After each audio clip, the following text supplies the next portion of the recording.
Okay. All right. So let's get into it.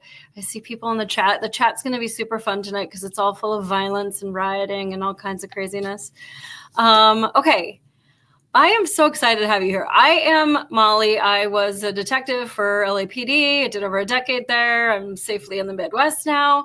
And Joey, you and I were officers at LAPD, and you just reached out to me like a couple weeks ago or whatever. It blew my mind. It's like great to have the same phone number for the last 1,000 years.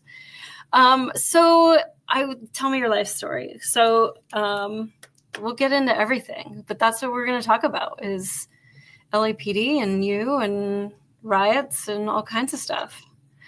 But you're not in LA now. But okay, so let's start at the beginning. So you are Officer Joey, we'll call you, so that you don't get doxxed by losers. Yep. So I'm up in Northern California now. As she mentioned, I was an LAPD officer for a few years. I did probation at the same station where you were a P2. I'm also still in the military, working on getting out. I've been a platoon leader, executive officer, and company commander in the Army Reserve. I went to UCLA, and again, now I'm up in Northern California. I'm an assistant team leader on my department's SWAT team, and I'm one of our lead firearms instructors for that program. But full-time patrol is my full-time gig. And then for those that were wondering, because I know that in the photo you used, I'm in multicam. I'm not a federal officer. That is, for whatever reason, what they picked for our SWAT team. It's like a Bay Area thing, like all our SWAT, well, many of the SWAT teams. I was going to print off some of your good pictures. You gave me some really good ones. In fact, for whatever reason, they like multicam. So not a federal agent. I know it can look kind of confusing since we're talking about the LA riots and everybody that you're seeing in those circumstances that's wearing multicam. Those are federal agents. I'm not a federal agent. I work for a department of less than 100 officers now.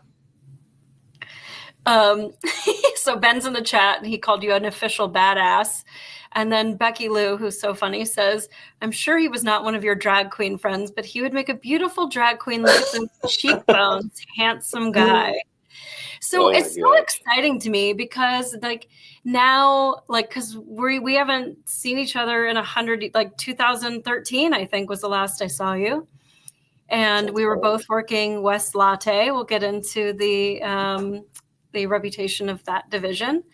But you were a brand new probationer, and now seeing you all grown up and working SWAT and doing all this high speed shit, it just makes me miss it even freaking more. I just moved. It's the whole story. You don't care. But I found some of my old uniforms, and there's no way I can't get rid of these at all. But I found in the pocket. Yes, I still have the very first one I ever rode in. I still have. And it's funny because I was going through it, and obviously this is license plates and my gangsters' names and all this stuff that I was looking for and everything. So I can't show the camera, but I mean, this is your bread and butter. Who are you looking for tonight? What kind of crime is going on? And so oddly enough, this is back working West LA for whatever reason, with my partners and stuff. But I think, so we're talking tonight about the LA shit show. So we're going to get into the riots and some of the tactics and maybe demystify some of it. But I also wanted to talk about a little shit show that happened with you the day I met you. So I don't know if you want to dive into that story. Sure. From a radio call perspective, is nothing too crazy. Just came out as, I believe it was just an ADW suspect being held down by some construction workers in Westwood. So right there on that main little strip by UCLA. Random transient had walked down the street, taking a glass bottle and just absolutely whacked someone in the face with it. Some lady knocked her out, broke stuff in her face. And then several construction workers ended up tackling him, holding him till we got there. We hooked him up, threw him in the back of the car. And at some point, he ended up pulling down his pants and wrapping all over my handcuffs, the back of the car, his clothing, his health. And that there's some interesting fallout from that. So he actually, okay, so from my perspective, it was a little bit different. I don't remember what partner I was working with that day, but here's the conversation that happened in the car. So, and understand that I don't think anybody that watches my channel has ever been a cop. So we have to kind of dumb down I was code 6 on a code 37 kind of stuff. But so we were obviously listening to the radio and we heard a backup come out. No, initially we heard the call come out of ADW, assault with a deadly weapon suspect, and he was being held down by the FBI. That's why he was handcuffed in the front with those weird medieval handcuffs. I don't know if you remember that part of it, but he had some weird handcuffs on. I totally forgot about that. Yeah, it was an FBI guy. Oh. And so, and I don't know, the FBI guy probably didn't grab him and throw him on the ground, but if the construction workers were holding him down, like, do you guys want to do, here's some handcuffs, here's my medieval handcuffs.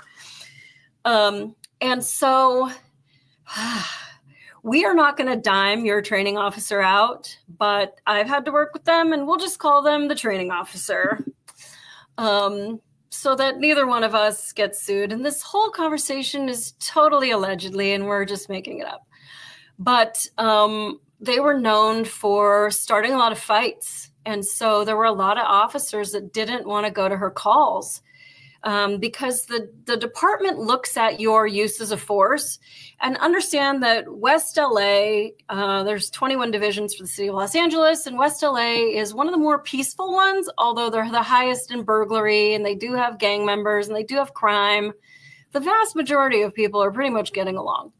So as an officer working there, when you get involved in too many uses of force, it spikes little like flags that go up on your package, and they talk to you and go, oh my gosh, like you got into more than 2 uses of force in a year. What are you doing? Like, well, I went to the training officer's backups. Like she's skewing the numbers for the whole station. Because she really had a chip on her shoulder, and she was, she would start fights. And I didn't like her style. I worked with her. I don't know if it was before or after this story that we're about to tell, but she was after. A jerk to people. So, so we heard the call come out, and it's like, there are certain calls that come out and you're like, we should start heading that way. And I remember whatever partner I was working with that day saying, I don't want to get another like tick on my use of force. We're not going there. And I said, she's with a brand new kid. We got to go. And I didn't know you. I never met you. And then as more calls start coming out, because the entire city of Westwood is calling 911 going, oh my God, he just punched all these rear view mirrors, like walking down the street. And now he broke this like plate glass window for the store. And he's like, it just sounded like Godzilla walking through Westwood. And I was like, we got to go. Like, I totally know we were down, what street was that? We were down Barrington. And I was like, we got to go. And we ended up turning it around. We were having this like argument in the car. Like, I'm not going to her call. Like, we're not going to her call. We're going to her Boots call. Go. Like, and I wasn't the driver because I was never the driver because I'm a girl, but who cares? So we start heading there. And I don't know. I think you guys were on top of him and you guys were trying to unhandcuff him and put his hands behind his back by the time that we got there. Or you guys weren't there yet. And so we were dealing with the FBI guy who was just like in a suit with these like medieval handcuffs. It's been a really long time, but yeah, I honestly don't even remember that well either. Okay. So it's as you're telling me stuff, I'm like, I think I remember that, but yeah, it's possible that you guys weren't there yet, but I know that we were the only backing unit and we got the guy in custody. And you must have been there because we put him in the back of your car. So you must have been there. So he's in the back of your car and we're trying to get his information. What's your name? Blah, blah, blah. And he is just a lawless, wild beast, just like so violent, screaming, just like drunk as hell, I guess. And so, it was warm. I don't remember what time of year it was, but it was pretty warm out. And so we cracked the windows for him. And I remember him telling me that he had to shit, and I was like, we're going to have to wait, like, because you guys had all these people to interview. Yeah, there were a ton of, like, everybody saw. Yeah. The whole of Westwood saw this dude Right. on his rampage. And then the lady was there and her head was bleeding, and you guys called an ambulance for her, and you were trying to get her information. And you were good. You were squared away. You were asking her questions, and your training officer like ripped into you about something, like screamed at you in front of the city. And I was like, whoa, what the fuck? Like, leave him alone. Like, it was like your first day. Like, it was the first day I met you. And you were like brand new in my mind. And so so we were monitoring him. You know, if somebody's in custody, you don't leave him. And you guys were maybe 20 feet away from your car. So we had to stay with him.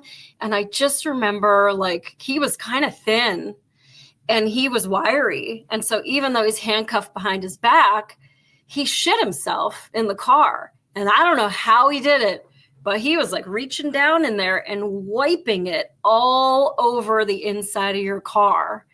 We should have probably talked earlier and said how much of this story we're going to tell, because it ends up with my car getting keyed. But let's just go back. So he wipes the poop all over the inside of your car. And we have the windows cracked down, and I have to be close, but I'm not going to be that close. And I'm like, dude, what are you? I remember, as you're telling this story, things are coming back. Because, again, this is such a long time ago. I remember you walking over to us. Now that you're telling this story, I remember this now. You walk over, you're like, hey, I've got some bad news for you. You just shit all over the inside of your car. And this was like my first time seeing you. I didn't even tell her that at first. I said, hey, we're just going to take him back to the station. Trade me keys. Give me your keys, and I'll give you my keys. You just take our shop back. Shop is a police I farm. didn't even know about this part. Yeah. And so because you were still interviewing the lady that was bleeding. And so I told your training officer, hey, swap me keys. We're going to take the guy back. What the hell? She's screaming at me now. Hey, stop. Cut it out right now. You're not going to yell at me. I'm doing you a favor. Give me your keys. We'll take your guy back. I assume we at least have assault with a deadly weapon. You usually book for the highest charge. If you got something else, give me a call. And we'll go get him booked, and we'll go deal with this. No, why are you going to take my car? She's screaming at me. Like, she was just sort of a rabid asshole. And I'm like, listen. And I didn't want to say it in front of your victim that was like crying, and all these other people are like everywhere. I'm like, he just shit all over. Rod's in the chat. Hi, Rod. Says assault with a deadly sphincter. Like, you have no idea, dude. It was everywhere. And I don't know how he wiped it all over the inside of the car, but it was. And so she's screaming at me like, why did you let him shit in the car? Like, how am I supposed to stop a person from shitting? So I'm like, just trade me keys. And she's like, no, just take him in your car. Like, we're not going to BO. We're not going to like hazmat two vehicles. He's in your car. The deed is done. Trade me and get out whatever you need for this call and take our car back. And she was so mad at me. And I'm like, God, you'd think you'd be a little bit grateful that we're the only team that came to help you on this call. The only ones.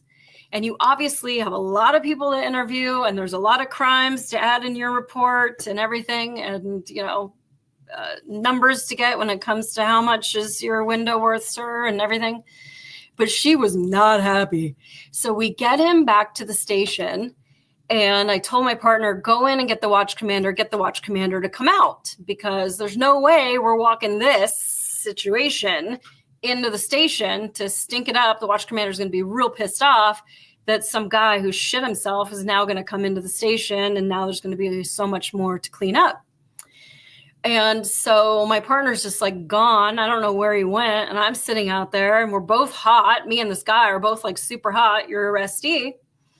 And so I roll down the window a little bit more for him, and I just have to walk away from the car a little bit because it's getting real hot in there, and it's like really stinky. And then he just starts projectile vomiting everywhere. It was coming straight out of his face.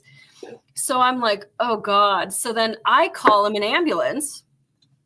because I'm like, that's not normal. Either he's like super drunk, stop at the fire station and hose him down. Oh, Becky, we'll get to that. So That's called foreshadowing. That's called foreshadowing. Becky, are you psychic? So the ambulance comes. They get like 30 feet from this guy and go, he looks good. He's fine. And I'm like, you just make sure that he's okay. Like, you know, we're going to go book him, but like, it's not normal to throw up this much. And like, I just want to make sure the guy's okay. And they didn't want to get anywhere near him. They did give us some blankets for the ambulance for whatever reason. I don't remember why we got those, but they came in handy later. And so we're like waiting and waiting and waiting for your training officer to call us and tell us what the highest booking charge is going to be so we can take the guy up to, well, actually, I didn't think we were going to take him to jail at that point. I really thought you guys were going to get the information, meet us at the station and swap so that my partner and I could go about our day and go handle some calls and write some tickets and do some stuff. I didn't think that I'd be working for her the rest of the day, but much to my dismay, you guys didn't show up. And so I think my partner finally emerged and I'm like, call her and find out what the hell's going on. So finally you guys show up and then she says to you, we're going to take him across the street where the gas pumps are. And we are going to hose him down to like clean him off before you guys take him to book him. And so I yelled at her and was like, you can't like hose the guy off. Like he's still in a somewhat solid state right now. Like you don't want to make this worse by wetting it. Just drive him. He's already in the car. It can't get any worse than it is. Just go. And so she concocts this dumbass idea that she's going to go over and stand with this guy and you. And I'm just picturing him like running. And then you guys have to get into another use of force and tackle this guy who's covered in his own shit. And like, it was dangerous for you. So I told my partner, and I wish I knew who I was working with that day, but I told him, okay, we got to just go over just to make sure this kid, is okay. Cause this is some bullshit. Like, what is she doing? So we go over there and sure enough, she wants to fucking hose this guy off. And I think this is where I fucked myself because I told her, quote unquote, and I don't know if it was that day or the next day at the kit room when she called me a princess. And I was like, fuck you. I was the only one that signed up to handle your fucking hot mess. Like I could have just been like, oh, he's stinky. You handle it. Bye. I gotta go. And I didn't. I stayed there until the bitter freaking end. And she called me a princess in front of the kit room. And I said, this isn't the Holocaust. We don't hose people off. And she was very upset about that. And my car got keyed from end to end the very next day. And it was a whole thing. Allegedly. It was not her. Of course, it wouldn't be her. Why would she do that? Why would she walk in the middle of a parking lot where my car is parked at the police station and key it from end to end? She would never do that. She was such a nice girl. So, but I remember just going like, oh my God, somebody's going to put their thumb in the freaking hose and there's going to be poo water in this kid's eyes. And I said, give him your sunglasses. Do you remember that? Like, do you have any sunglasses? I don't even remember this part. You didn't have any sunglasses, obviously, because you're like a brand new probationer and you're not going to supposed to have those. No, you're not. That was good. You didn't have them. So I said to her, give him your sunglasses. And she's like, I don't want poo on him. Like, you want poo in his eyes? Like, what? We obviously weren't using the word poo. And so I remember she was like, well, we're just going to rinse his hands. So you had to get him out of the car, turn him around, and she turned on the hose. And then she goes to just like rinse off his hands. It was all over. Like, I don't know what she was thinking. What's the point? My uniform definitely was never the same. I remember she put her thumb in the fucking hose and it went pff, like, what are you doing? And then she put the hose inside the car and she made poo stew if you know anything about the way that the police cars work, is that they've all been kind of modified. So unfortunately, there's a plastic liner in there from the back seat to the front seat. So this poo water that was in the back seat, the moment you push on the brake, trust me, the poo water goes up underneath the front seat too. And it was so stinky and awful. And she was complaining so much, like, oh my God, we had to drive him. Like, I sat with that guy for like 2 hours waiting for you guys to come back from UCLA to book the guy, and had to call him an ambulance. And like, like I did all of that. You drove him to jail. Shut up. It's funny how many details of this I have like no recollection of because I'm new. I'm just, oh, what's going on? Well, I mean, it really stood out to me because I feel like it was maybe one of the dumbest things that I've ever been a part of. And like looking back at it now, like, of course she outranked us, but I think looking back at it now, like having more of a idea of like how police work works, like just tell her no and be like, I'm just going to get a supervisor. Like that's what I would have done now. But like at the time I was like, what are you doing? Okay, well, at least let me make it safe. Like, but that guy shouldn't have been. The funny thing in all this is the next day I actually did have a supervisor pull me aside and say, just so you understand, what happened yesterday is not how we do things. Yeah. And there were other P2s, police officers, regular, not probationers, regular officers, that had been pulled aside about her and said, will you work with her and let us know what's happening in the car? And they were like, no. Like, if you know she's a fucking soup sandwich, then like, why do I have to be the one that like rats on her? If you know she's been doing a bunch of stuff forever, then I'm not going to be the canary in the coal mine.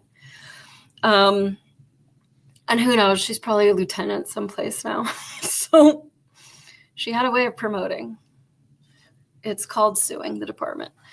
But yeah, I worked with her not a bunch of times, but when she didn't have a probationer, nobody wanted to work with her because she was an a-hole. And I just, obviously I didn't know you at the time, but you know, you're squared away, and it's just like, is that the welcome mat you want for your brand new hires? It's like some piece of garbage that shouldn't be given a serial number to tell you that we're going to hose people off and scream at each other in front of the community. Like, it was just so lawless. I felt so bad for you. I think this is a good time to talk about kind of the positives of that, though. And that's everything is a learning experience, right? And all these years later, you know, we reconnected out of the blue because you came to mind, and the way that you kind of looked out for me and treated me really stuck with me all these years later. And that's kind of something that I've tried to do myself. I'm just a regular officer, you know, the equivalent of a P2 at my department. So while I do have certain, like, you know, I said I am an ATL on our SWAT team, and I have instructor roles, but when it comes to street patrol stuff, I'm still just a P2 basically. And I think that's where you have a really good opportunity to be a peer leader and to create a positive culture. And that really, again, all these years later, that's something that stuck with me enough to the point that I was working out in the gym, just kind of thinking back on stuff. And one of my rules is anytime somebody comes to mind, I try to text them. And that's actually how we reconnected. I just, you know, is this still Molly? And it's because of that experience of you doing the right thing and standing up for somebody who didn't have a voice, you know, because at the end of the day, you don't, when you're brand new like that, you don't know any better. You don't know any different. And that was something that all these years later still sticks out to me. See, it's funny because I think I remember it because it's one of those like, I should have like told her to fuck off. I should have got a supervisor there. I should have like taken more of a stand and not let her. I mean, I remember not only like did she soak his hands, but she soaked his pants, and he had no belt on and his pants came down, and we're standing in the public, and like, that doesn't look right. Yeah, this guy is an absolute lawless animal who just sent people to the hospital and caused thousands of dollars of damage. But that doesn't mean that his little bare butt needs to be out in the open, like hosed off like a fucking animal in a car wash just because he shit himself. Like, that was so wrong. I really didn't like her for a lot of reasons, but that might have been like one of the bigger ones, besides like telling me everything about me was because of my race, which was always annoying. We went to eat breakfast once, and she was like, what do you want to eat? Or no, sorry, we were going to eat lunch. And I said, well, let's just get something fast. Let's get like a burger or pizza or something, because there's calls to handle, and let's get some work done. But she wasn't a very hard charger. She wasn't really looking for work like I was. And she said, oh, that's because you're white. Like, that I wanted a burger because I'm white. And I just thought of that like Dave Chappelle thing where he goes to like order food and he's like, let me see, I'll get the chicken. Why, yes, I do want the chicken. Like, how did she know I wanted the chicken? I all I thought was like that I was ordering the chicken because it was so delicious. I did not know I was genetically predisposed to liking the chicken.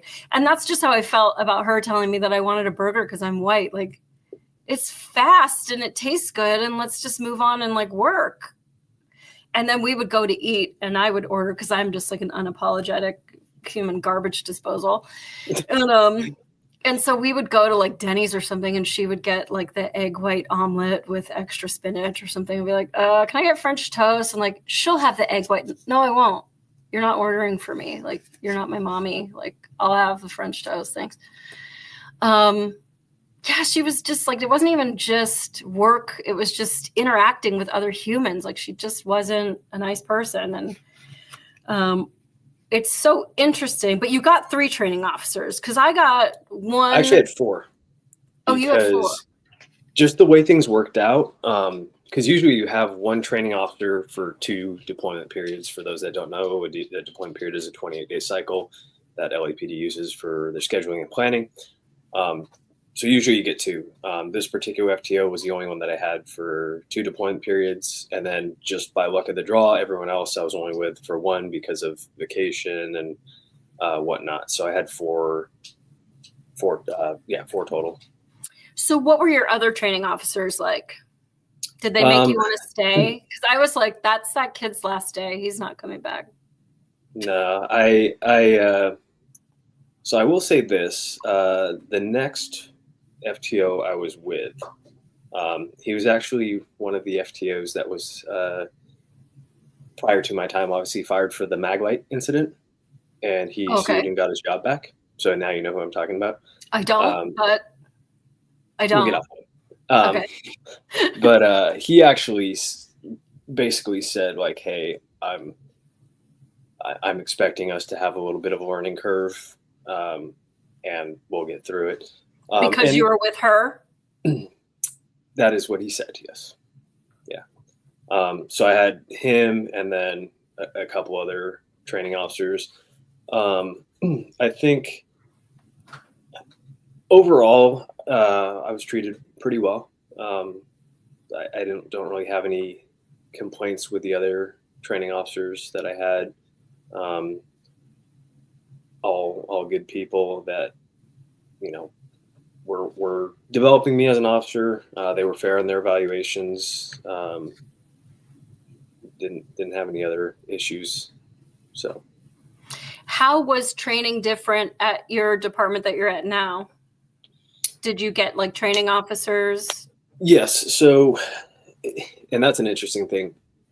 They had another lateral before I came, and they cut him loose from the training program early, and I guess he had some issues, and his response was that he didn't get the full, FTO time. So because of that, they had me do the full time, which at the time was only 3.5 months. Again, here it was just like having a partner. It's just learning how to do things a little bit differently, because we work one officer cars instead of the Atom car that you see in LAPD. Mm-hmm. We're on patrol. We work by ourselves. You will get dispatched to most calls with at least one other officer, sometimes two other officers, and we all hear what's going on in the city. So if something sounds hairy, we're all going to roll for it. But having said all that, like it's just a different way of doing things. Our report writing is a little bit different. The level at which they expect you to take cases is much higher. So as a patrol cop, like I will be writing my own warrants. I've done cell tower dump warrants as a patrol cop, and that's something that they expect you to take your case from start to finish. The only reason you're handing it off to the investigations is if it's way outside the realm of your patrol duties. Nice. And would take you outside of, because you still have to be responding to calls as you're doing all this investigating. But we're doing all our own follow-ups, all our own warrants. And then again, depending on the type of case, you might get our street crimes team in to help you do like an apprehension. But it's a lot more ownership of the case, which I think is it's a better model. I think you feel more invested in how you handle these cases. And because we are a smaller city, you are going to see these same citizens over and over again. Yeah. So also, you understand the significance of smaller stuff.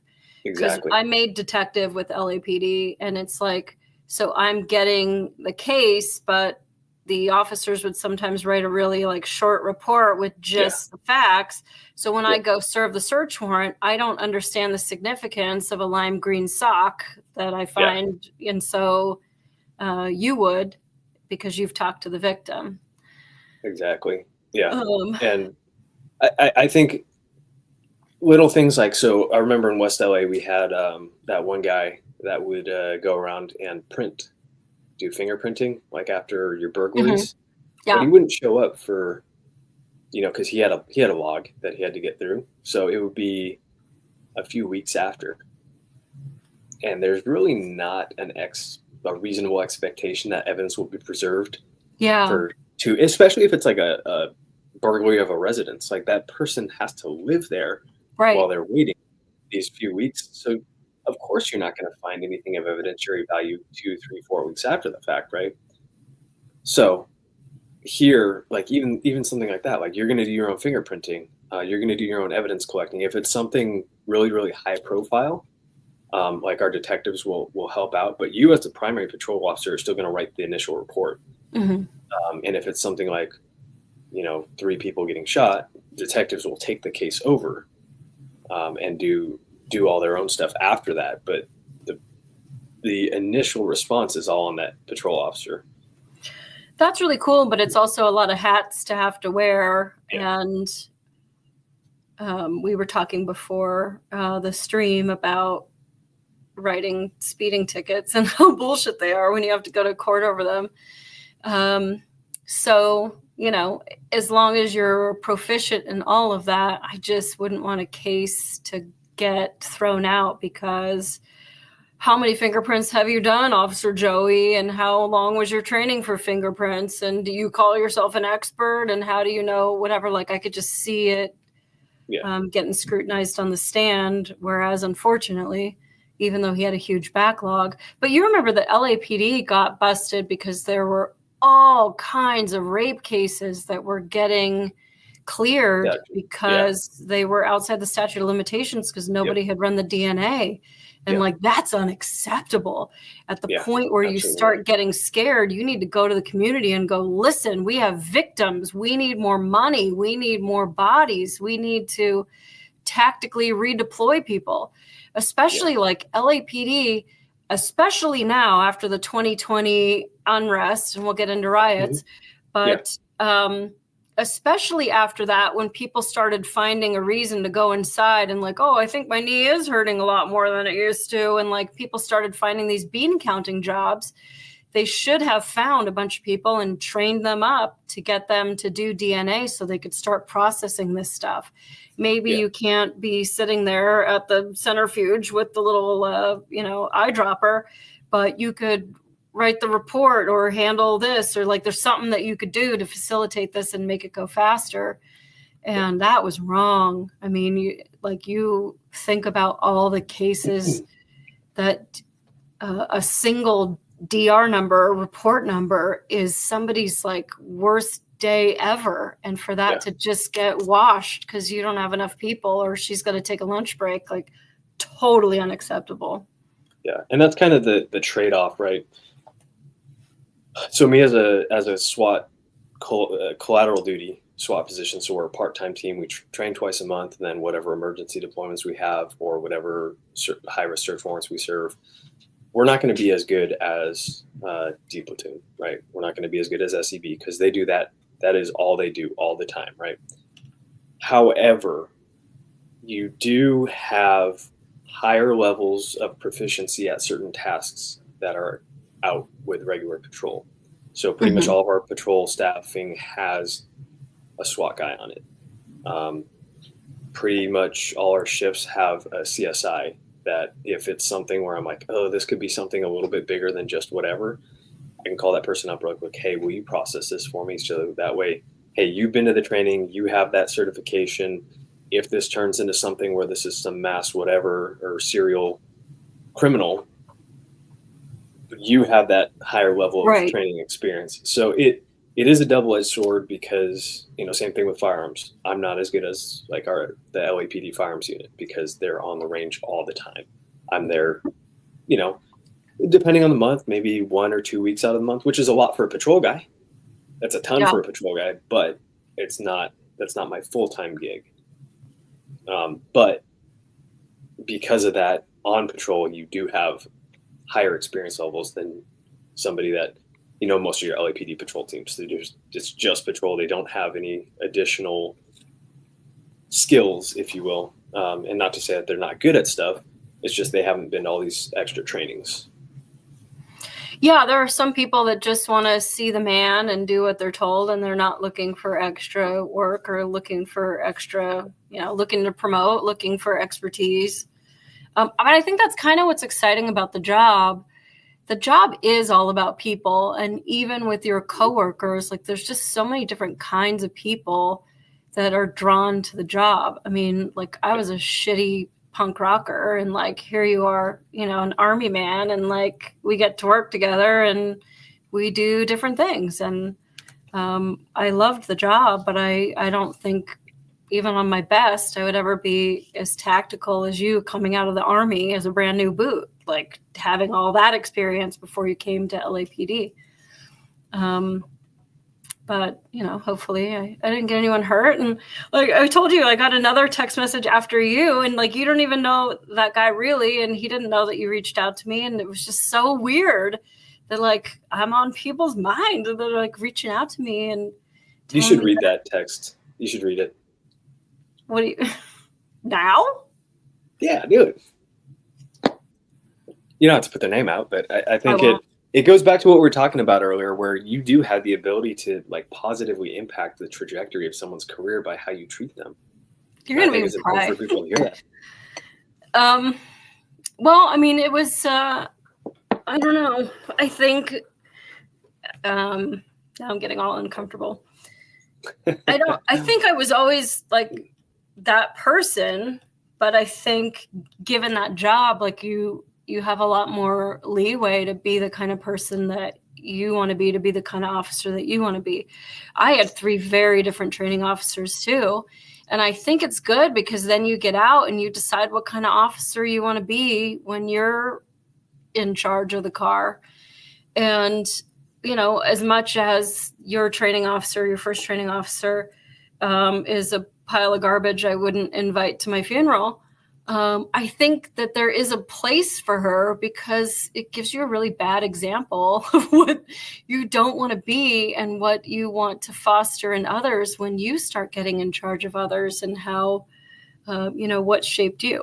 That doesn't mean that she deserves a job. I don't think that she should be there. I think she's a waste of serial number, but I think in going through that bullshit, it does help you kind of understand like a little bit more about the job and like what you should be doing, and whatever she's doing, that's not it. So Becky Lou's saying, "Aw, Becky Lou, you're so sweet.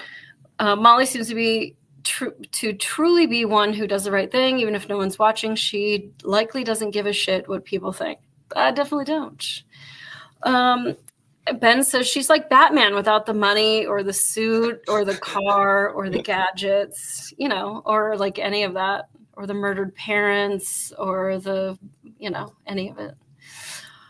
Becky Lou says she's inspirational like a Lady Sherlock and Captain America, but with a sense of humor. Like, I don't know. You guys are all welcome to my birthday party. Thanks. This is so nice. Okay, so I did pull up the text message. Hi, Molly. I don't think you'll remember me, but this is so-and-so. You helped me out a lot when I was a boot at West LA Station. I hope you're safe during this crazy time in LA. Also wanted to say thank you for inspiring me. I recall you being squared away and very hospitable. Thank you for looking out.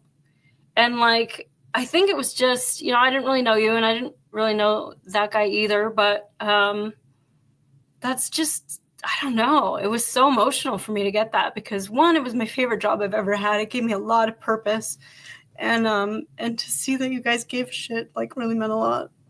So anyway, got me all fucking crying in the club right now. All right, so let's talk riots because I lived in LA for 45 years. I've been involved in riots, the 92 riots. I remember that. Did you live in LA in 92? You weren't even born in 92. What am I was born. about? I think I was still in Japan, or I might have been in Massachusetts at that time. Okay. Yeah. But I just remember like palm trees on fire and trying to go to Hollywood and just being like, this is so crazy. What's going on? But there's a lot of unrest that happens in LA and Lakers riots for one, win or lose. People like to light shit on fire, unfortunately. But there's a whole like backside of it that I think that people don't understand. And that's like from the officer's perspective. So I kind of wanted to talk a little bit about that, about what it's like to be on attack alert and to go down and to have, you know, these like children that need babysitters screaming in your face and calling you a fascist while they're, you know, drove their mom's Audi to the protest. And like, you're just like, bro, I make like $26 an hour. Like, hey, this isn't personal. Like, I'm just trying to get you to stop burning shit. But so you've been to a couple of protests, riots, whatever you want to call it, for the city on duty. And I think my first one, I was working Hollywood division.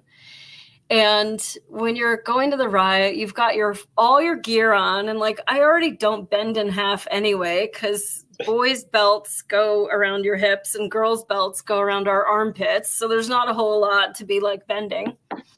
So I'm trying to get in the back seat. And I don't remember what we were doing, but we were trying to go quick because we were trying to get out of there. And there was this girl, I'll just say her first name, Brittany, was working Hollywood with me, and she's trying to get in the car at the same time. And we had an open mic that went out over this TAC channel, and the entire city heard our open mic. And so she's trying to get in the back seat, and it's a caged car, which sucks when you're in gear. You have your helmet on, you have your baton out, and all of the stuff, and like you're already like can't get into the like car anyway because it's a caged car. So she's trying to get in like legs first, and she whacks her knee into the back of the cage, like really hard. And I'm trying to get in butt first, but I can't close the door until my legs are in, but my legs can't get in and then reach the door. So cue open mic. So this is when the entire city started listening to us. And she screams, "Officer needs help." And I screamed, "I can't help you. It's every man for himself." And like, we were just fucking around in the car, just trying to get into the car. And the two officers in the front seat started laughing at us. And luckily, like nothing happened from it. Nobody was like coming to look for us. But that's just about the worst thing that you could broadcast when there's not an emergency. But yeah, I remember they were throwing like mattresses on fire out windows and air conditioners out the windows. And like, the hell are you guys doing? That's your air conditioner. Good. Congratulations. You just showed the sidewalk what you think about the Lakers. Like, it was so dumb. But then there was the Occupy, and that was right before you came on. Yeah. Right? Occupy LA, 2011. And I think I was undercover then. I was undercover for some of it, and then we had to get in mobile field force gear and go down there. Because I remember we were sent down there to find out what their plan was. So we were all undercover. And one of the guys that I worked undercover with was kind of a germaphobe. So they sent us down there. And all the people from Occupy LA wanted to like shake our hands and hug us because they're all just like filthy animals and they want to spread a lot of loves. And my partner was just like, kept looking at me like, fuck, I don't want to touch anyone. These people are disgusting. And then it wasn't the chief, but it was the Central Bureau chief or whatever, called my personal cell phone, but we're with the protest. So I can't be like, hello, sir. Yes, we plan on going westbound approximately 2 blocks, in which time we will like. So I pick up the phone. I'm like, bro, fucking get down here, dick. This is so fucking rad. And like, he's like, hello, Officer Brenner. This is, Chief blah, blah, blah. Like, bro, I know this shit's rad. Like, hey, guys, what are we going to do? Are we going to go in the street? Are we going to like, and so I'm trying to play it off. And he's being like, so like straight in the phone. And I'm like, fucking help me out, bro. You're not making this any easier. So then, what's the Mexican radio station for LA? Noticias. I can't think of what it is, but they came over to interview me, and I'm like, oh, for God's sake, like, I don't want to be on the freaking news, like getting interviewed, like, and I'm a protester, and like I've got my sign, and like we're all standing here protesting. And so I gave the fucking dumbest interview that's ever happened in the history of mankind, because I'm like, if they play this, at least my friends will know that I was kidding and that I wasn't really down here. But then the next night, we had to be in uniform. And that's what happens when you're on attack alert. They're like, all right, I don't care that you're a detective. I don't care that you're whatever. Like, everybody suit up. We're going downtown.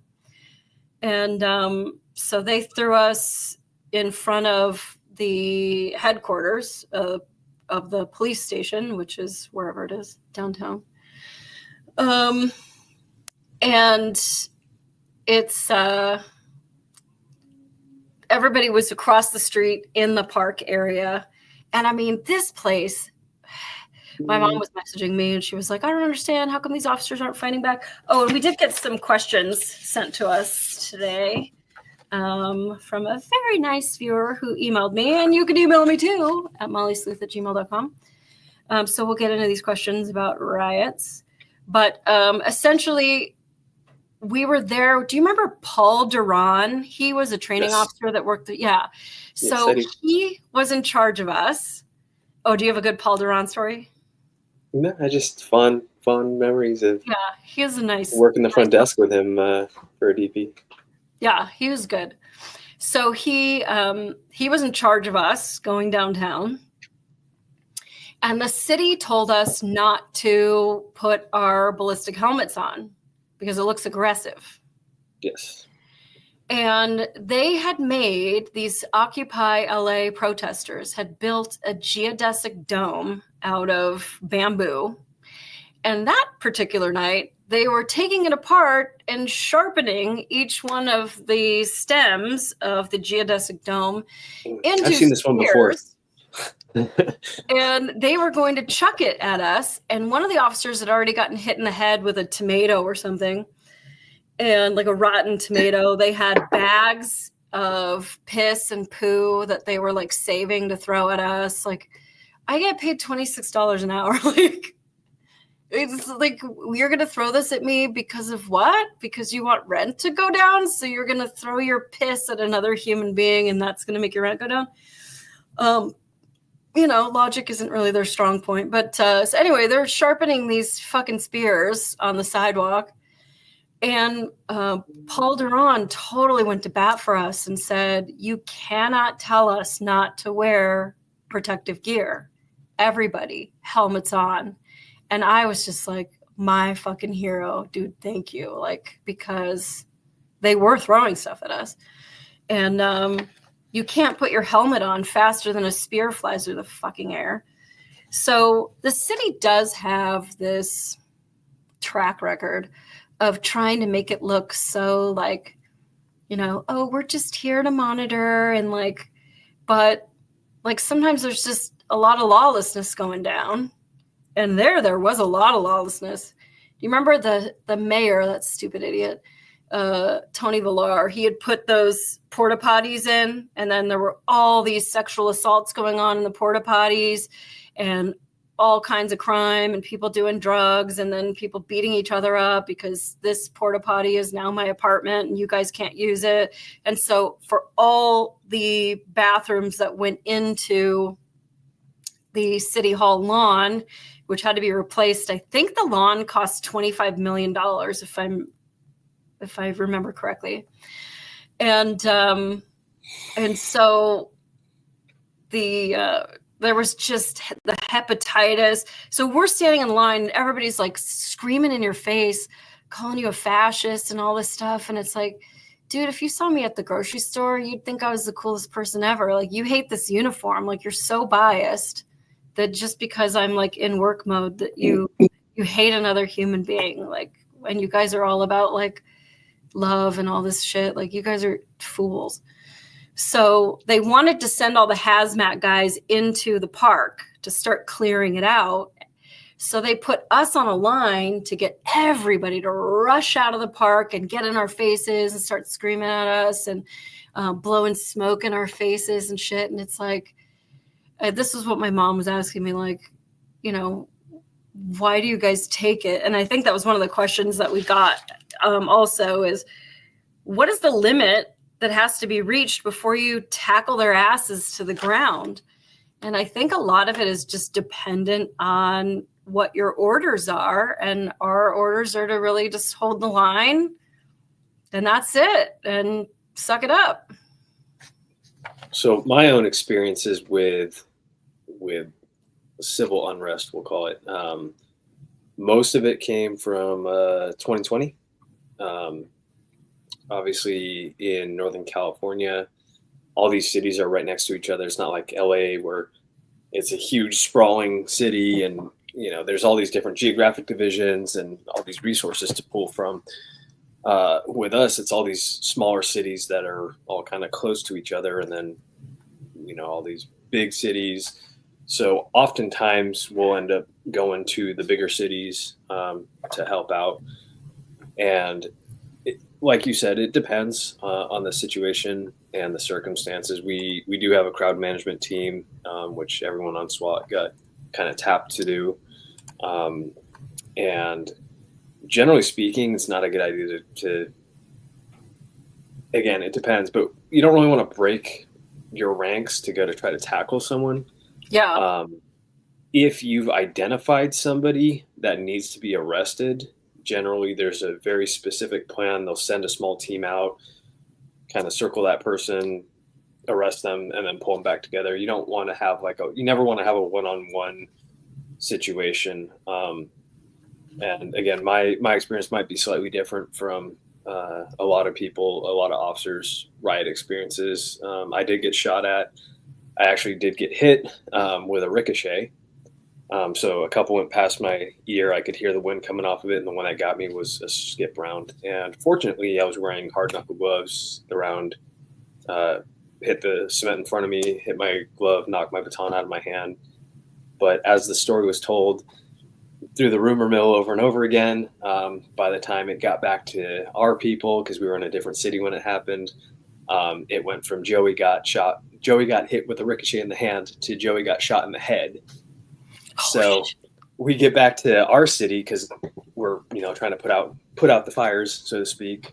We're moving south through the cities, and we get to our city because they had just started trying to kick it off in our city. And one of our detectives comes over and hugs me. He's like, give me a super tight hug. I'm all, get off. What do you do? Don't touch me, dude. It's like, I heard you got shot in the head. I'm all, no, I'm fine. I got a bounce pass in the hand, bro. I'm good. Don't touch me. um, but yeah, that was a interesting experience. That guy actually did end up getting caught. And he was still carrying the gun that he used, ballistically matched. And he is doing some time, not as much as he was originally looking at, but whatever. And oddly enough, we're talking about negative experiences shaping your trajectory, and like that specific experience ended up kind of being a positive because like everything that's happened to me in the time since, like the birth of my daughter, everything that's happened in my life, it's like, wow, I was this close to not experiencing all that. And so I'm actually like appreciative of that, as weird as it sounds. But like that week that everything was kind of kicking off, I don't know if you remember, they had in Oakland, they had the federal officers get ambushed, and I think one of them got killed that night. But our team got put on standby, and I had like this weird sense of dread it's weird. I was actually going through my phone recently, and I saw that I had texted somebody like just before, because someone texted me to check in and ask, and they said like, hey, be safe. And I texted back and said, I just have this feeling that someone's going to get killed tonight. And then that happened, and we ended up going out to Oakland, and I was like a block or two away from where that happened.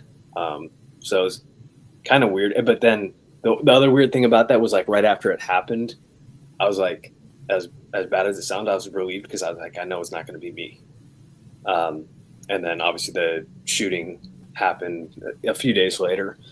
But all kind of stuff where in 2020, I was at that 7-year mark on the job, and I was kind of just seeing everybody turn on law enforcement. And, I've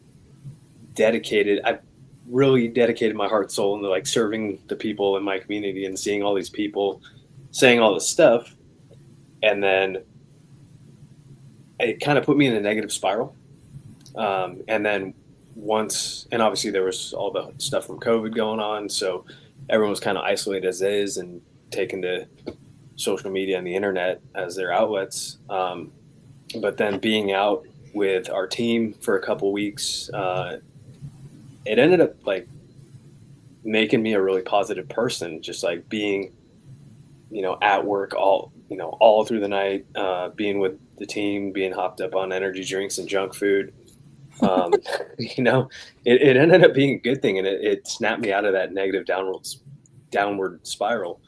And I am really appreciative of that experience, and it really did help me reframe. And it was funny because a few weeks after, I was having dinner at one of our diners or breakfast, and one of the little waitresses was like, they shot at my Joey. And I'm like, hey, like everyone's saying this online, but like the community actually, the people, just because they're not on social media talking crap, like that's all you see. And if that's all you see, you might form the perception that that's reality, but most people aren't like that. And especially where I work, they are genuinely appreciative of their officers, and our administration has done a great job of like building that connection with our community. So I love being a cop where I am. And it's just such a different animal from like being in LA. It's just totally different feel. Yeah. I mean, there's different places in the city, and of course there are people everywhere that don't like the police and people who do. And I told you I left and I went to a small town agency where they didn't treat the community very well, and the community doesn't like them. And it's like, there's no excuse. Like, I came from a city of 10 million people. There's no excuse for treating people like garbage. So then I was done. I was like, nope, I'm done being a cop. Although I miss it every freaking day. Rod's in the chat. He says the coexist people are so tolerant and caring. Oh no, actually they're looting and burning shit again. Becky Lou says, how much of your personal space can they invade before you would act? I wouldn't expect you would act like a guard at Buckingham Palace. I mean, I think it's really dependent. If they're, poking you in your vest or blowing smoke in your face, you kind of just like let it go. Like it's not personal. Like this person is losing their cool. They're a child throwing a temper tantrum at the grocery store over an ice cream. And like, I'm not going to get sucked into their bullshit. But I think at some point, if it becomes, and I remember being on a protest, I don't remember what one it was, but the guy had this huge metal pole with a big Mexican flag on it. And he was swinging it straight at us, like coming over our heads. And like that pole could really, I mean, even though you have your helmet on, like that's a danger. It's going to ring your bell. Yeah. So I was like, beanbag, stand by. Like the beanbag comes up on the guy and he takes off. But it's like, yeah, you don't let shit happen. I think, one, everybody's just acting like a fool. So you're told to suck up quite a bit of it. And then Becky Lou, it's like, if they're going to blow smoke in my face or poke me or try to stick their finger up my nose and like all this like real childish shit, it's like, one, how is that even helping your cause? How is it making rent prices go down or helping with migration or whatever? Like, get your finger out of my fucking face. Because I think it for me, I grew up, I was a punk rocker with a lot of fringe friends, let's say, and it makes those people look at these people like, what are you even doing? And I think it kind of, you like lose people. I think about Martin Luther King Jr.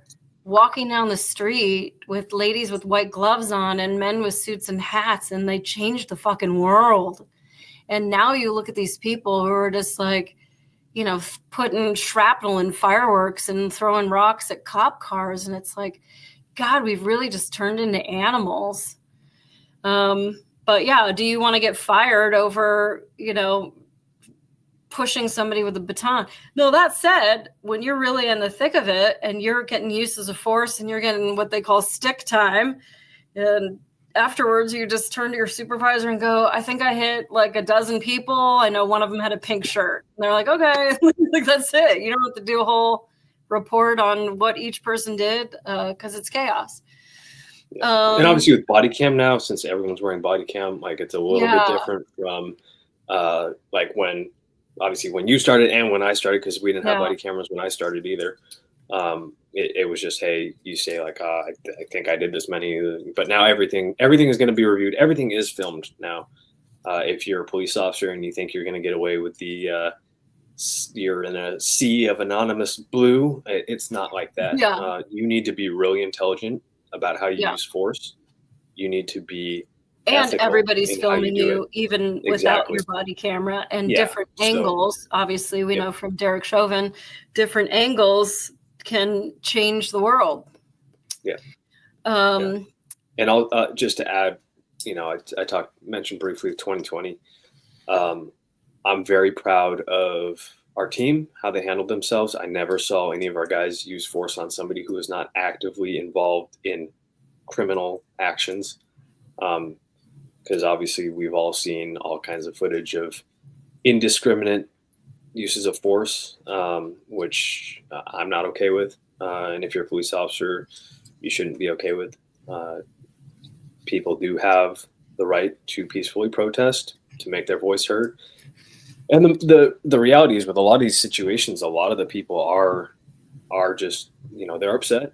They want to make their voices heard. And there is that percentage of instigators that does make it, that ruins it for everyone, right?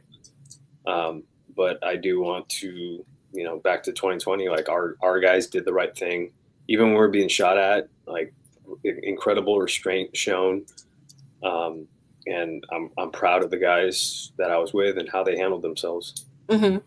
I even saw a protester today that was saying, he was yelling at looters, like, this isn't what we're here for, no looting. And, I mean, like, breaking windows and stealing sneakers and stuff. Like, I don't know how the world looks at you and goes, oh, what does that guy have to say? Maybe he's on the right side of, whatever. And yeah, we had talked earlier about the Australian news girl that got a beanbag round or something. She got a rubber bullet to her leg. And I mean, of course, you're a newscaster. You want to be right in the thick of it where all the BS is happening. But, if you're at a protest and you see stuff start to go off, like, get out of there. You can make your voice known 2 blocks away or on the internet safely because, as officers are on a line and they're shooting rubber bullets, like, ricochets happen. Was that guy aiming at you? Like, who knows what he was aiming at, but he wasn't aiming at the ground to perfectly hit your baton in your hand.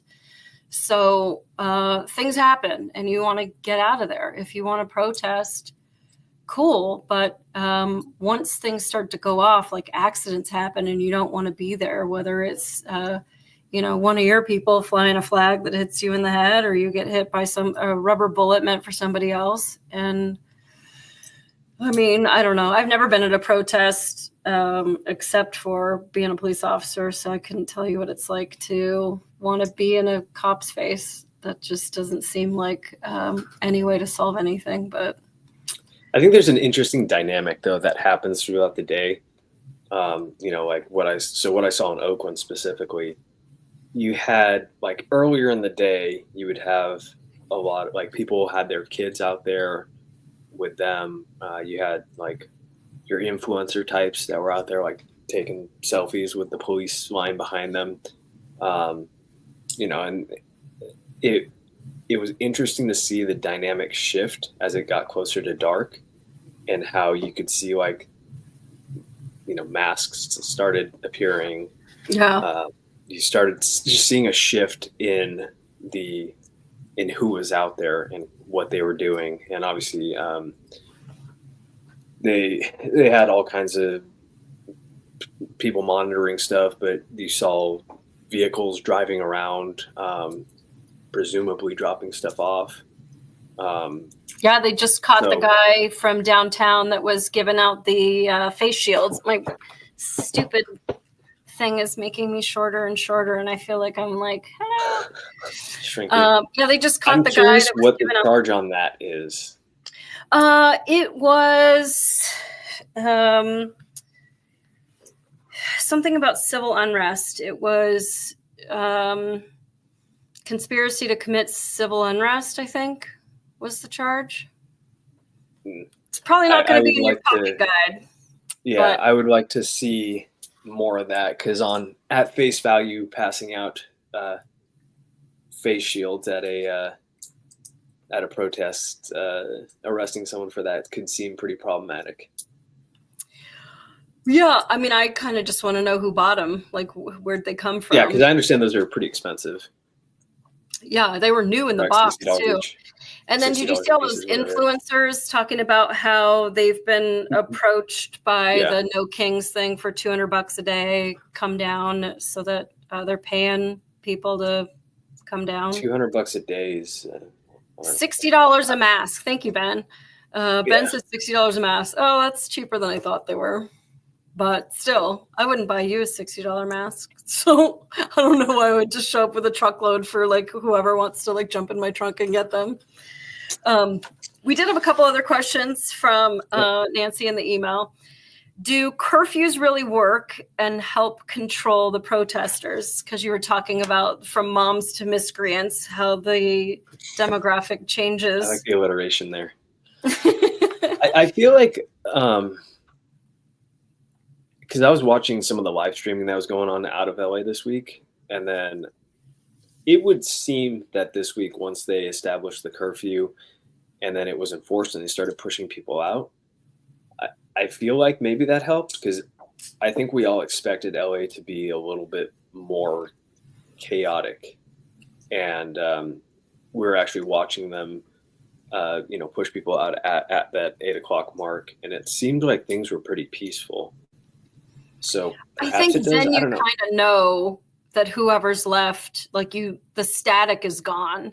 Okay, Yeah, now we only have miscreants yeah, because the lawless are still going to be lawless. sure.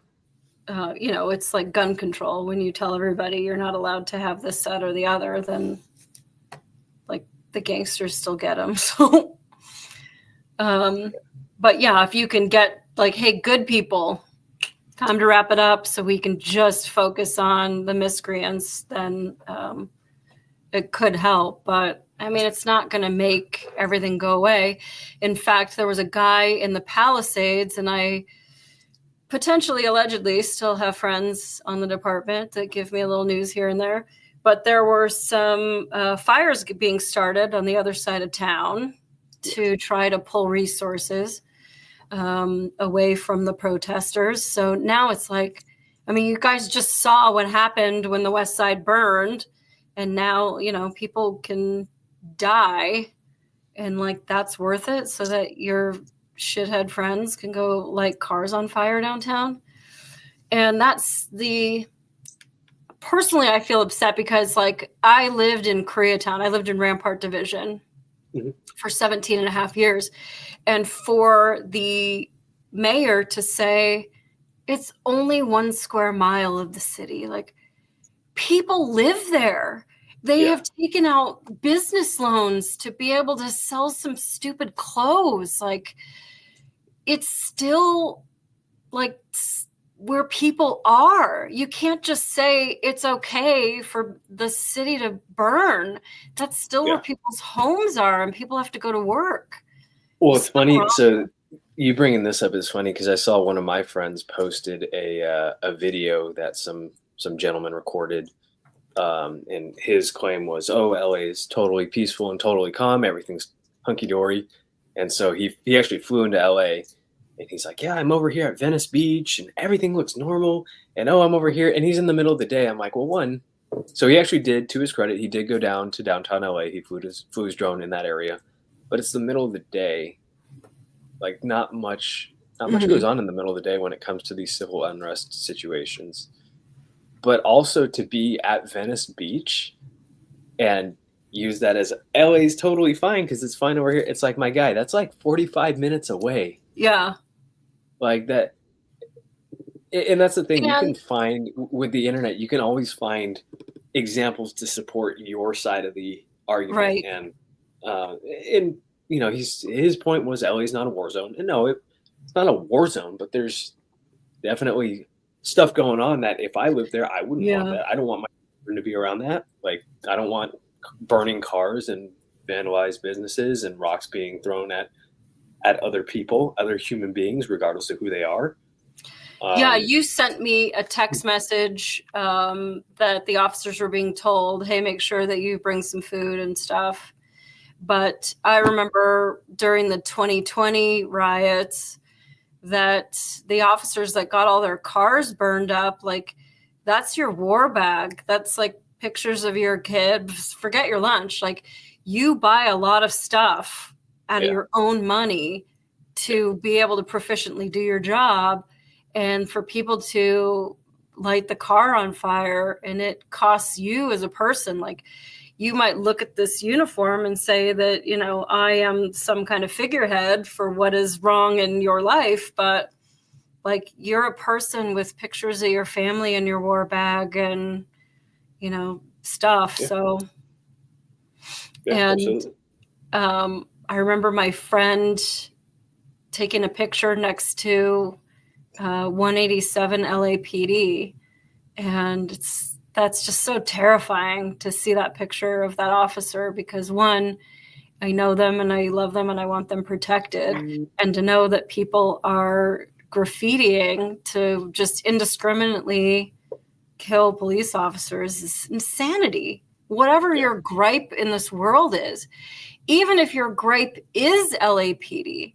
This is what I think is kind of crazy because politically you're just saying like, oh, well, this one person doesn't mean all of them. Like just because the people that ICE is arresting right now are guilty of, sex trafficking and touching kids and penetration with a foreign object and shooting people at a high school graduation, and the one guy that they got with over 5 kilos of cocaine that like kill people, and like just all the people. But that's not indicative of migration, as a whole.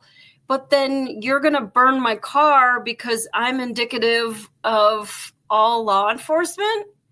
Like, you're just not really thinking. I mean, or I guess it's just really hypocritical. Yeah. Okay, and then the last question that she asked, look up rooftop Koreans during the 1992 LA Rodney King riots. Listen, I lived in LA, and I lived in Koreatown for 17 and a half years. I remember the rooftop Koreans. Citizens that happened to be Korean that weren't going to allow looting of their businesses. Oh yeah, I mean, you could still buy T-shirts with rooftop Koreans on them. Yep. And then, so what type of training do they do to prepare you for rioting and looting? And I guess you can probably talk more on this than I can. Yeah. So our crowd management team, they do. It's just like an annual refresher, but it's basically just your different formations, getting online, how they want that arrest team going out, how they want movement done. If you can actually watch, like LAPD has a lot of videos of their mobile field force teams. You'll see that there's like a formation of them all marching or kind of jogging. But it's generally stuff like that. It's fun being the bad guy for those trainings, because you get to throw not actual cinder blocks, but we have like the little foam chunks that we're throwing at the officers. But the different shield positionings, how to kind of safely move and mitigate some of those threats. It's basically what it is. And it usually sucks because it's in the summer and you're in your freaking long sleeve and black helmets and just hot and uncomfortable. Yeah, but I'd rather be hot and have a long sleeve hit by a bag of piss than my bare skin. So, yeah. Well, but here's the thing: if you get hit on your uniform, then it's on your uniform. Then it seeps through, and then you can't get it off. Whereas if it's on your skin, piss the rest of the shift. If it's on your skin, you can wipe it off with an alcohol wipe. I'm just saying. I could also take my shirt off and just be like, well, I guess I'm done here. When I went to the smaller agency, they did this weird thing where we did this weird formation, and they say this one magical word, and then we all go out with our baton and find somebody to hit with it. It's just the weirdest thing. I was like, this is how you do it over here, huh? Like, okay. Luckily, I never was a part of a protest with that agency, but they do some wild shit. Dude, Joey, when they go to handcuff people, okay, I just don't even know how to explain this to you. You go up to handcuff somebody, what kills you? Hands. They don't give a shit about hands.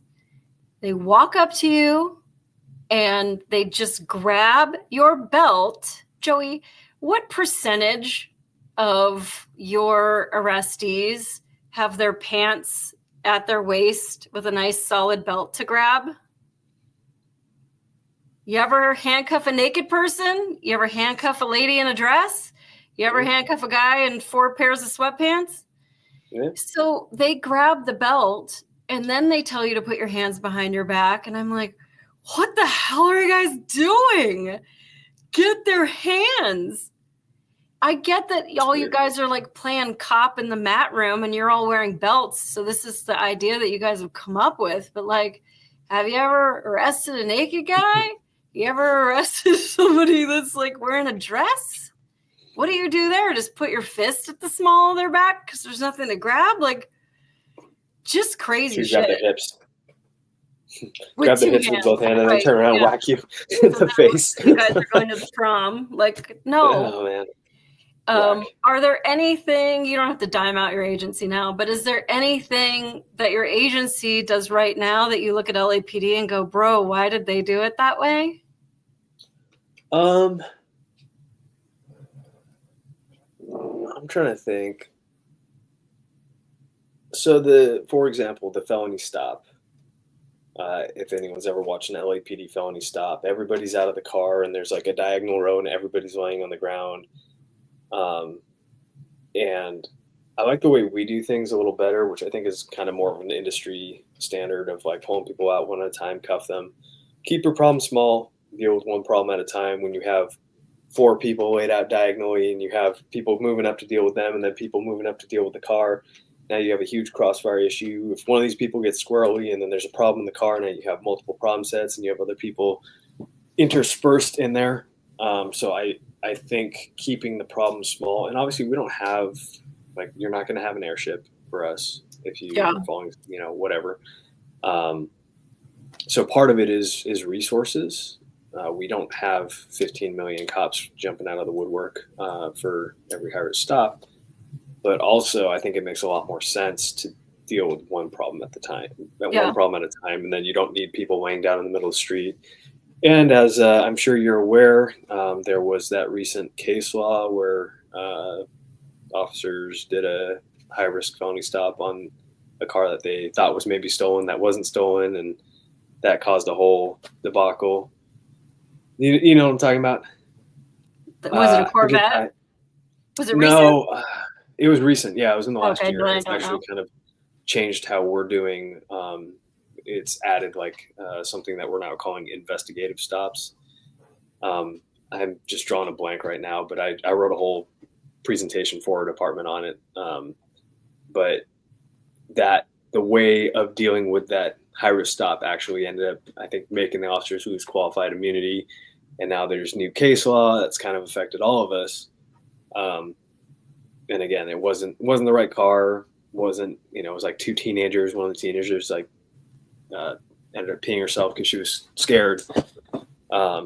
So it's little things like that. Like if you always do things a certain way, it just takes that one time to kind of mess it up and get tools taken away, right? Yeah. So that's one. Did felony stops differently at the small agency too. Like we used to do, I think LAPD called it like the electric knee, where we would come up and like put your knee in somebody's back and like the three areas of contact and all that. And I remember with LAPD, there was a pursuit that was going on in like Rampart Division. I was working West LA with this officer and I was like, start driving down to that area. And she was like, what are you talking about? Like, they're going to come this way. Come on, we got to go. Like, bro, they're like almost downtown. And they did a loop downtown and then they started coming through Wilshire. And I was like, go, go, go. And they went through Pacific Division. And I was like, go, go, go. And we started getting closer and closer to the pursuit. And there were so many people involved in this pursuit because it went through so many areas of the city. This pursuit went everywhere. And then they were coming up, the airship, the helicopter put out, okay, they are now westbound Watseka. I'm like, we're eastbound Watseka. Like, they're coming right at us, whatever. And so the car ended up stopping, like, right in front of us. And then everybody, put your hands up, whatever, all the stuff. And the guy gets out, and he's laid out. And, like, now is the time that somebody needs to go up and do the flying knee and get the guy into custody. And everybody was so hopped up because they were, like, chasing the guy all over the city that they were just like, okay, who's going to do it? And I'm like, I'll do it. And so I just went in and I handcuffed the guy and I handed him off to the arresting team. And then we got back in the car and my partner was like, what the hell? Like, how did what just happened? That was from downtown. How did you end up? And I'm like, sometimes things just happen. Like, you got to just be in the right place. But I just remember that, like, they're now eastbound Watseka. I'm like, oh my God, we're westbound. It's happening. Yeah. So I looked it up. The case law is Shanarian v. Los Angeles. Okay, I'm gonna look it up. Spelled Chanaryan. And yeah, that's exactly how I spelled it. Yeah, very, very applicable for those of us in California. That's exactly how I spelled it. Common spelling. Common spelling. Yes. Common spelling. Okay, well, let's see. I don't know what other. Oh, so plug your two Instagrams because you're like Instagram famous. Mildly. So I do run the handle that I have in there, 9mm.musashi. And that was just my personal one. Just post pictures of my watches, guns, working out, etc. The other page, which is bigger, I'm about to hit 120,000 followers on that one. That is Police Posts Training. That was originally started as a backup page for Police Posts, which is a much bigger page. They're doing a ton of really cool stuff for the law enforcement circle, fitness app. There's a combatives program. And then my side of things is talking about training and education and getting people. I don't think most officers realize how little training we collectively as an entity get for what we're dealing with. Again, working at a department like mine, I get a ton of training and I still am constantly going, wow, like I don't know anything. So all that is to say, I know during my time in LA, I would go like a full year and have very little training. Whereas here, like I'll have a week where I log more training hours than I would in a whole year on patrol in LA. Yeah. So, and that's not going to get any better as they talk about defunding. Yeah, like exactly. It's easier. Like you got to have boots on the ground. You've got to have somebody to go see the man. So it's easier to just say, all right, well, nobody's going to do mobile field force training. And I guess if you have a riot, you guys will just figure it out. And like, oh, I've never touched this 40 millimeter before. What do I do with it? Which end do I point at the nice news lady? And, you know, training costs money. It costs money training to pull is people very out expensive. of the field. Yeah. So, and again, you know, I'm super fortunate to work somewhere that gets me to as much training as they do. The number of times where they'll send out a group text and they'll say, hey, well, who wants to go to this training? So I got to go to like SWAT team leader school before I was even an assistant team leader. I got to go to In Extremis Performance. They have like this great, it was at the time called like the Tactical Performance Lab. And it's literally just like running and doing like all kinds of like the movements that you'd see, like the agility and movement drills you see football players doing, and combining that with shooting. So being really efficient in how you're moving and how you're getting the gun up, like little stuff like that. So I kid you not when I say like, what's that? You lost me at running. We do get an hour on the clock to work out at my department, which is amazing. So it's all these little things, and that's what I try to impress upon people is like, you cannot train enough for a job that you can die doing. And the amount of officers that are constantly just complaining about, oh, they don't do, like the admin doesn't care about us. They don't do this, they don't do that. But then you're not going to take any time to educate yourself, make yourself a better person, get better at any of these different skill sets you need to be a good officer. All you're going to do is complain. So that's kind of my constant push with social media is make yourself 1% better every day, make yourself a better person. Family is huge for me. And that's kind of what I try to impress upon people is you will be a more effective police officer if you have a good foundation for that. So if you're a solid person, you know, you have your ducks in a row, that's what you need to go out and be an effective officer. If you're dealing with a lot of internal turmoil and you're just not going to be as effective as a cop because you don't have your own house in order. Well, it's sort of a dating desert in that state of yours. There's a lot of losers, so make sure you hold on to that wife of yours because you can't just decide to snatch up anyone. Yeah. No, and I've been with my wife since 2009. We have a 2.5-year-old, and then we have another one on the way due in August. So exciting. Gosh, best thing that's ever happened. That you reached out to me. It's so exciting to see you all like growed up and like just doing rad high speed shit. And that police posts training Instagram is really cool. Like I think as cops, we're always sending each other like, dude, did you see the shooting? Or did you see this like hidden compartment? Or like, and we're always kind of training each other.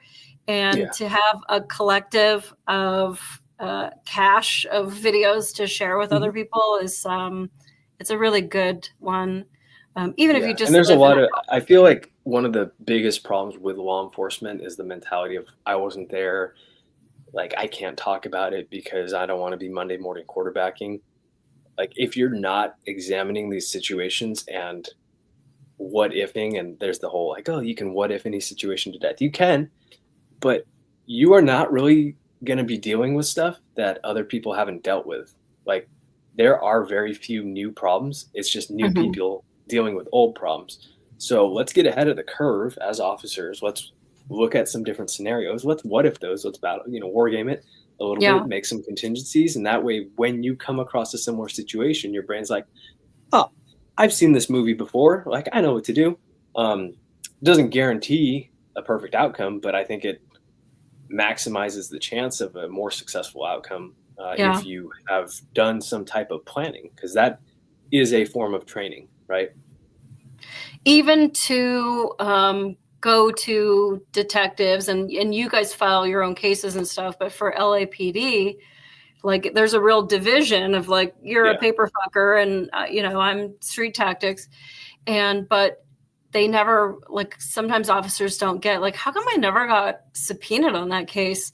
There Yeah. is a definitive way to write your report where it gets Yep. filed or not, and that's just awful. And that's why for me, like, I'm not a tactical kind of girl, although I do like some of that kind of stuff. And I don't know if I told you, it's only because it's right here.